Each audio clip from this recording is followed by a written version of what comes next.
નમસ્કાર મિત્રો, જય માતાજી, જય શ્રી કૃષ્ણ। તો આ જગ્યા તમારે જાણીતી જ હશે। તો આ છે આપણું બાલા હનુમાન જન સેવા આશ્રમ।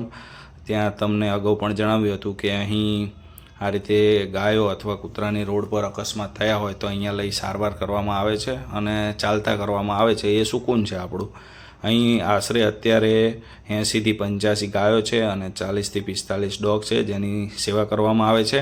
અને બીજું જણાવવા માગીશ કે આનંદની વાત છે કે બાલા હનુમાન જન સેવા આશ્રમ ટ્રસ્ટ દ્વારા અહીં 15 વીઘામાં 25,000 કરતાં પણ વધારે વૃક્ષોનું રોપવામાં આવ્યા છે અને વૃક્ષારોપણ કરવામાં આવ્યું છે। અહીં ઓક્સિજન પાર્ક એક નવું ઊભું કરવામાં આવ્યું છે જેનાથી આપણને શુદ્ધ પ્રમાણમાં ઓક્સિજન મળી રહે અને આવનારા આ નવા સમયમાં ઓક્સિજન પૂરતા પ્રમાણમાં મળી રહે અને વાતાવરણને અનુકૂળ એક સારું એવું કાર્ય કરવામાં આવ્યું છે। તો મિત્રો, આપ પણ વધારે પ્રમાણમાં વૃક્ષો વાવો।